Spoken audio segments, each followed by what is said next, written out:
this special, the stroll around Saanich, or something like that. It's an excuse, basically, and it started with Corey Wood, who lives in Saanich, and Saanich. He said, you know, there are 4 businesses around me that I think you should be paying attention to, and you should be talking to. I said, well, who are they? He said, well, there's a new winery coming called Deep Cove.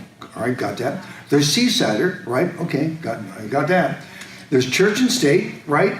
I know those guys. And there's Devine. They're probably the closest to me, and you've got to go see Ken Winchester and figure out what's going on at Devine. But we have bumped into each other before, but I don't know the whole story, Ken. So welcome to Tasting Room Radio. Thanks for having me. Now, just define what Saanich and Saanichton is. What's the difference? What this area is like just north of Victoria?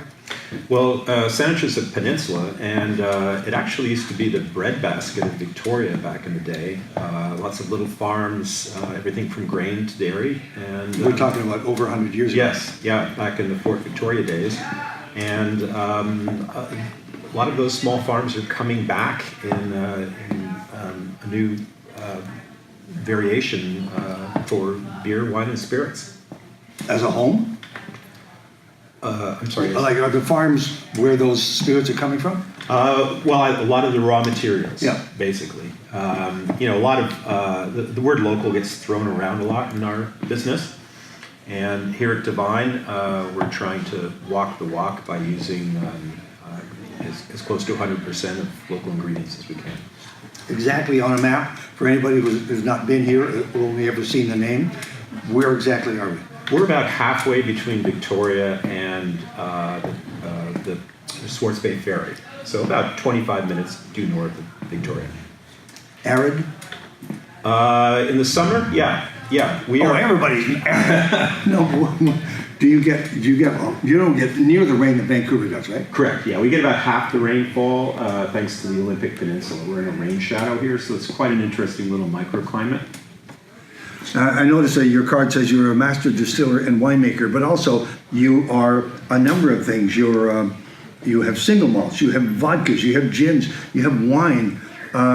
We'll go through the portfolio if it's okay with you and figure out if you were a floor wax or a shampoo. Absolutely, yeah. We started out as a vineyard 10 years ago, a winery 7 years ago, and a distillery 3 years ago. Were you just growing at one point? You were just growing grapes? Yes, correct. Yeah, we grow grapes. The property is certified organic, and we try and get most of our raw materials from the farm or from local vineyards and farms that we manage. So what was planted and who did the planting? Well, I did. We planted Pinot Noir, Pinot Gris, and an Austrian variety called Gruner Veltliner. Sure, love that. Yeah. Did Sigarebe come along? It did. Sigarebe, Pinot Blanc, and Foch. Those are our 6. Any Blattners? No Blattners. You didn't have to do Blattners. I looked long and hard at the Blattners. They're very interesting grapes, but they're more of a farmer's grape than a winemaker's grape, if that makes sense. I thought they were also hardy enough to get through the winters. They are. They're very hardy grapes. They're very disease resistant. I'm just not there as far as the flavors. All right, the first word that I wrote down was Genever, if I'm saying that correctly. A Dutch-style gin? Genever or Genever. Hold on a second. So Genever? Yes. Is a Dutch-style gin? Correct. Yeah. So we actually do 4 different gins. Just to make our life more interesting. And I call them the history of gin in 3 bottles. So Genever or Genever is the original Dutch-style gin. Gin comes from Holland, not from England. Define Dutch-style. Dutch-style gin would be a malt-based gin, as opposed to grain or grapes. Our other gins are made from a grape base, and they have a different set of botanicals. Bin gin. Vin gin is our London dry style. It's our modern, what I would call modern gin. It's our gin and tonic gin. But made from Pinot Gris and Gruner? Yes, made from wine grapes. So at the time, we were the only distillery in Canada making gin from grapes. There were 2 other distilleries, one in France, one in England, doing that as well. So New Tom is a throwback to Old Tom? Correct. Yeah. So New Tom is kind of the what mixologists call the missing link. It was a style of gin that almost disappeared after Prohibition. It's a barrel-aged gin, so it picks up kind of a bourbony spice as well. How old is it? I mean, all the way back to... Well, I'm talking Dickens's time, 150 years, something like that. Yeah. And why did it just fall out of favor? It did, yeah. I think partly in those days, gin was just naturally stored in barrels and would pick up color and spice anyway. And then post-war, sort of the Rat Pack era, gin became drier and more citrusy, and that's the gin that prevails today. Black Ram was a blackberry brandy? Yeah, we made some blackberry wine, and I wasn't particularly happy with it, so we decided to distill it, which is a great thing about having a still. And it turned into a beautiful, clear fruit brandy, more like a schnapps, really. We have a lot of blackberries here. We do, and theoretically they're free. Picking them is another story. But yes, they are wild gathered. Yeah, the harvest it can be painful. Yes. Honey Shine. Honey Shine is our rum. I'm a big rum fan, but we are a certified organic and also a certified craft distillery. And that means we have to use 100% BC ingredients. So alas, sugar cane does not grow in British Columbia. So I looked around and decided that we have beautiful honey here, so let's try and make rum from that. And it turned out beautifully. The two drawbacks with honey are that it takes forever to ferment, and it's more expensive than sugar. But other than that, it makes a beautiful rum. And we have a lot of honey? We have a lot of honey here in BC. What about Pomme? Pomme is our version of Calvados. So in northern France, apple brandy is considered like the cognac of that part of the country. Again, we have beautiful apples here. We put together 5 different organic apples, turn it into cider, and then the cider goes in the distill it twice, and then into barrel for a year. Oh, man. That's just a short list that I have here, but we didn't get to Sitka Vodka. Well, Sitka, when I started distilling, I said I would never make vodka because everybody makes vodka. And then the Sitka clothing company came along and said, well, we're doing a fundraiser. We'd love to make some vodka. And I said, well, we happen to have a Sitka spruce tree on our property. And it happened to be April or May of that year, so we picked the spruce tips and we infused the vodka with spruce tips. So it turned out really well. And how long have you been making Sitka?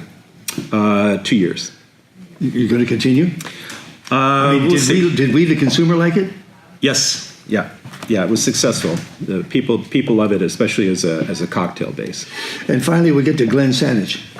Well, that's my baby. I apprenticed in Scotland at Berclady, and right from the start, I wanted to make a single malt whiskey, traditional single malt. Can we call it single malt here? We can call it single malt. We can't call it Scotch. Right.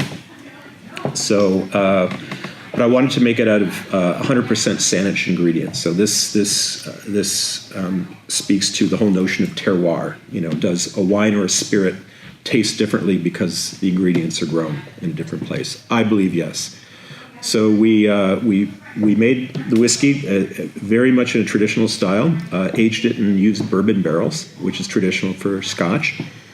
And as an 18-month-old, won a silver medal in the Canadian whiskey competition and was rated 94 by Jim Murray's Whiskey Bible alongside some 18-year-old whiskeys. So that was pretty cool. Are you part of the Whiskey Festival in Victoria? We are, yeah. Do you feel comfortable in that room? I do, because I'm very proud of our product. Having done a traditional single malt, last year we decided to do something completely different. So we did something which we call ancient grains. We took the ancestors of modern wheat, which are barley, spelt, emmer, Khorasan, and einkorn, and no one's ever made a whiskey like this before. That was a big success. We treated that like a bourbon and put it into new American oak, and it's been a great seller for us. What's the price point? $70. Okay, by the way, while I'm at that point, how much is the Sitka? The Sitka is $35. Genever? Let me check. Yeah. Price points. Genever. Yeah, we'll get you the price points. Okay. I don't know them offhand. Okay. All right, so he is Ken Winchester. He knows a lot of things. At this point, he doesn't know his price points, but that's okay because there's a whole other team out there waiting to tell him. Ken Winchester is the master distiller and winemaker at Devine Vineyards in Saanich. And I started with spirits because this press release came along. And it came from my friends at Dana Lee Consulting, and it said, Vancouver Island's Devine Wines and Spirits was delighted to be named British Columbia Distillery of the Year at the New York International Spirits Competition. And that was just recently. That was just last May, yeah. Yeah, we don't normally enter a lot of competitions, partly because we don't need to be honest, but it's that notion that if something's made in Canada, it has to go down to the States for approval, and we were delighted to have our spirits recognized at that event. And was there one particular spirit that they were judging? Yeah, well, the Genever was the one that I think took a silver medal, and it's the only Genever in all of Canada. And redefine the Genever, because it is Dutch style, but what goes into that? Okay, well, Genever is the original gin. It's probably 500 years old, Wow. And you can imagine the Dutch East India Company in those days bringing back these incredibly exotic spices from Indonesia and the lot. And it was originally developed as a medicinal, not as a spirit, but proved so popular that it spread from there around the world. And we're in your cellar and tank room, and I noticed just over your shoulder and mine as well, the distiller's spice rack. It's on a board on chalk. It says floral, resiny, fruity, bitter, spicy. Tell me about that. Yeah, well, that's interesting. We do a whiskey school once a month, and people ask, how do you taste spirits? How do you think about spirits when you taste them? So I suggest that people divide flavors into general categories. So every spirit has, to a greater or lesser extent, those kind of categories. Okay, so Ken, floral I understand, fruity I understand, bitter and spicy I understand. The resiny part, there's a fine line there. What are you looking for? True.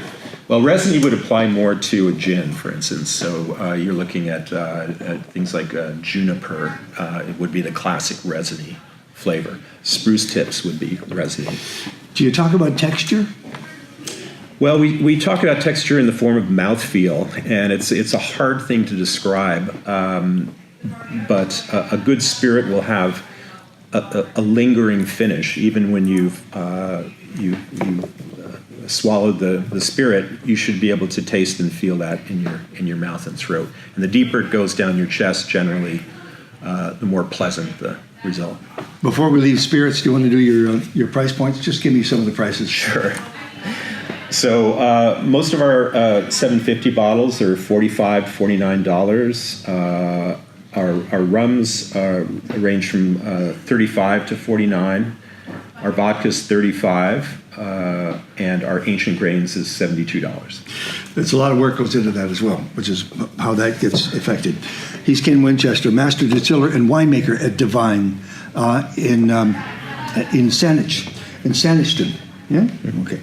Now, so we did the master distill. Is there anything else you want to do on the spirits? Anything else you want to talk about? No, that's good. Okay. That's good. Now, the wine part, which was the original part of this enterprise. You have Fauche, you have Pinot Noir, Pinot Gris, Pinot Blanc, Ortega Segurebe, and then I'll ask you about the Rosé. So what was first in the ground, and what was the first success on the wine side?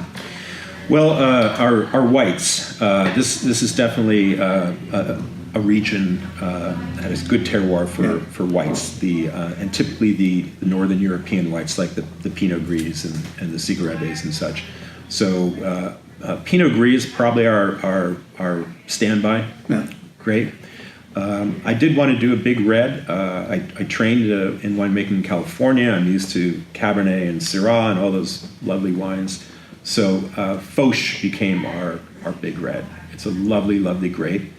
For years it wasn't treated like a noble grape. And I think that's the trick. It was a blending tool or something. Yeah. It was very dark and inky, and people, because it's a hybrid, that gave it a bad rap. Would Camp Franc not like it here? I would say not in Saanich. You wouldn't get it every year. That's the challenge. You might get it 3 out of 5 years. But Pinot, Yeah, Pinot's a cool climate. It's a bit of a vixen. It's not easy to grow. It's not easy to work with in the cellar. but the reward. Yeah, the reward is incredible. It is one of the nicest grapes. What clone are you growing? 115. Nice. Very good. And Pinot Blanc, we know people like Ortega and Zagrebe. That's a blend? Yes, some years we blend it, some years we treat them separately. The Zagrebe has a nice fruitiness to it that blends really well, so we like that. So then I wrote rosé, question mark. Where's the rosé, Ken? Well, in a cool year, we would take the Pinot Noir and make a lovely rosé. This last year, we made a red and barreled it up. It was a good year last year as far as warmth. So in a cool year, though, we would turn it into a rosé, and it makes a lovely rosé. Did you try the Foch as a rosé? We have. It's a little bit too bold for my taste. I don't think we need to do it. We can ripen it as a big red, so we don't need to do it as a... Was it a Saanich?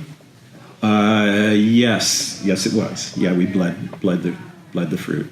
Yeah. But a rosé from this area would be really nice. Yes, I agree. If I'm a big rosé fan. If you could work on that. Yeah, okay. I'll put it on the list. Like you're not doing enough. So is there anything else that you've planted that you want to tell us about, tease us about? Anything coming?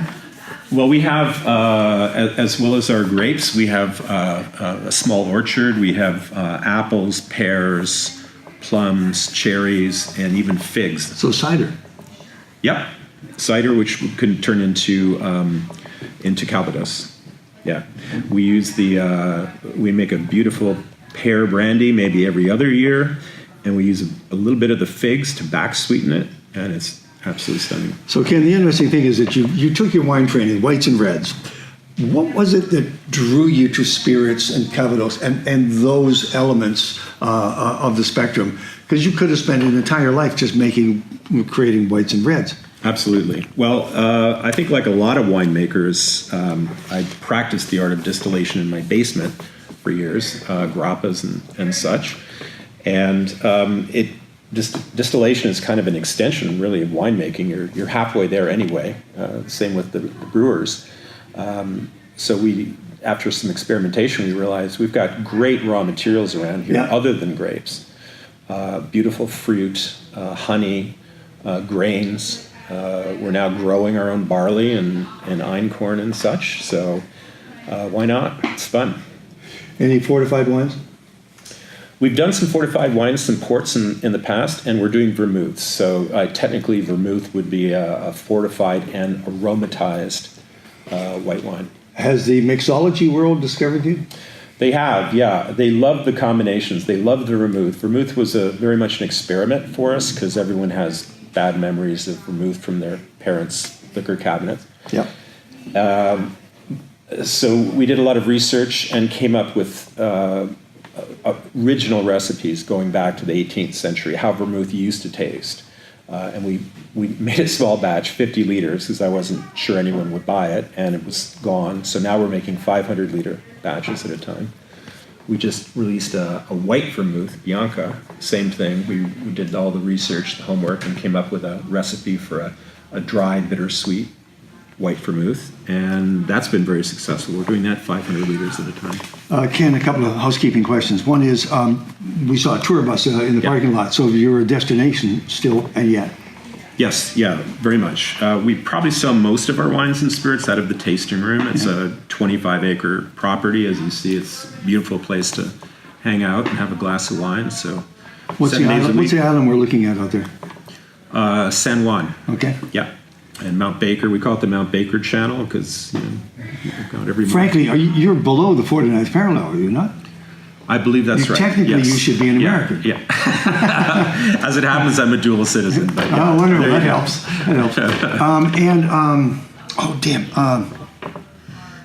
I had a follow-up. getting your product. I know we can get it around here. What about Vancouver? What about Alberta? Well, BC for sure. Vancouver Island, Vancouver, up as far as Whistler and Tofino and such, yes, we're in private liquor stores and several bars and restaurants. Okay. Yeah.